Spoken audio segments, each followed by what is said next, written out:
Hey guys, welcome back to my channel of JRF Nisha insights. तो आज हम पढ़ने वाले हैं रिसर्च एप्टीट्यूड के पीवाईक्यूज। तो चलिए पढ़ना स्टार्ट करते हैं।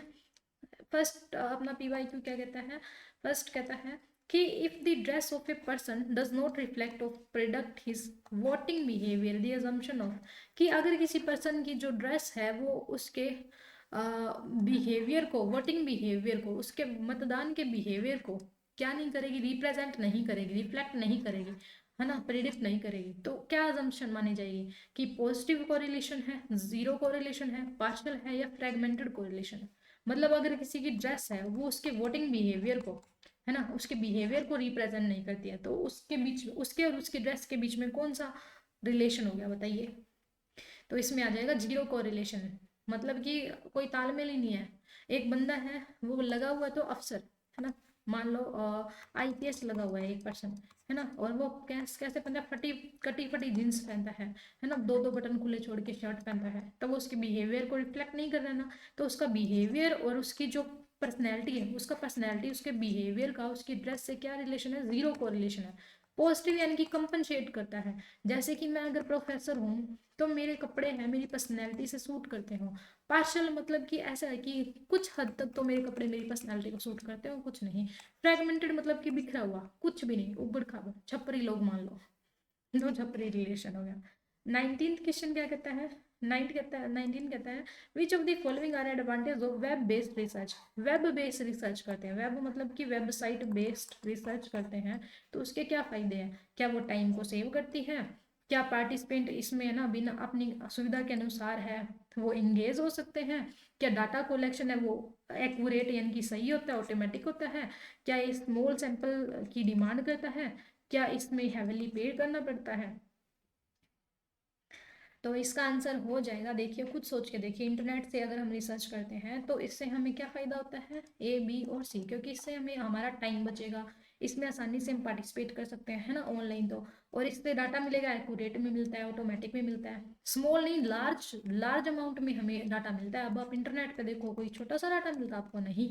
इंटरनेट पे आपके पास हज़ारों लाखों इन्फॉर्मेशन होती है ना, और इसके लिए हैवीली पे तो नहीं करना पड़ता भाई, 50 रुपए का रिचार्ज करवाना पड़ता है, उससे डाटा मिल जाता है ना।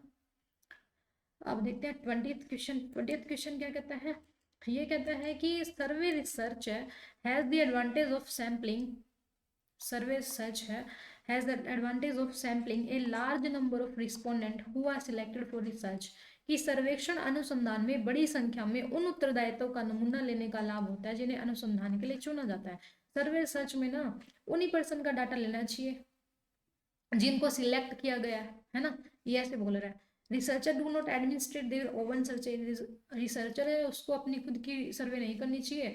Do not have many option except to themself, उसके पास इसे खुद के करने के अलावा ज़्यादा विकल्प नहीं होते, ऐसे बोल रहे हैं। आप बताइए इसका आंसर, फिर मैं बताती हूँ।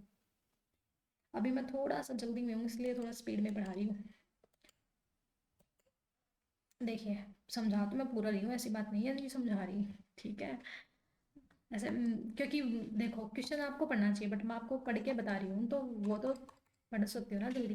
फर्स्ट बिल्कुल गलत बोल रहे हैं कि लार्ज नंबर ऑफ रिस्पोंडेंट है, वो ही ले सकते हो आप जिसको आपने सिलेक्ट करें। नहीं, सर्वे सच में आप ले सकते हो लेकिन जरूरी नहीं है, रैंडम भी आप ले सकते हो, ठीक है। Researcher do not administrate the oven survey, researcher है वो खुद की सर्वे नहीं कर सकता क्योंकि उसके पास इसके अलावा कोई ऑप्शन नहीं होते। हाँ, सही बात बोल रहा है, क्योंकि उसके पास ज़्यादा ऑप्शन नहीं होते हैं, है ना, उसको खुद ही करनी पड़ती है सर्वे। रिसर्चर को, रिसर्चर खुद सर्वे करेगा तभी तो वो मानी जाएगी ना रिसर्चर, और किससे करवा लेगा, उसके पास ज़्यादा ऑप्शन नहीं होते हैं। तो पहला क्या है गलत है, दूसरा है वो एकदम सही है। ठीक है, एक क्वेश्चन और कर लेते हैं, ये अपने ने पढ़ा हुआ है ना रिलायबिलिटी, ये आपको पीवाईक्यू की क्लास में ही तो करवाया था कॉन्सेप्ट भी।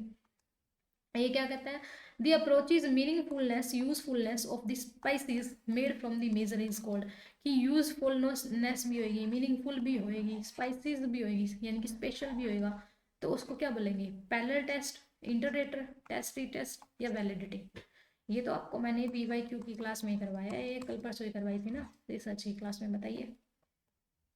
तो इसका आंसर आ जाएगा वैलिडिटी। क्या आएगा, वैलिडिटी, क्योंकि देखो मीनिंगफुल भी होएगी, है ना, अप्रोप्रिएट भी होएगी, यूजफुल भी होएगी, स्पाइसेस भी होएगी। मेजर जो होएगा वो कौन सा होएगा, वैलिडिटी।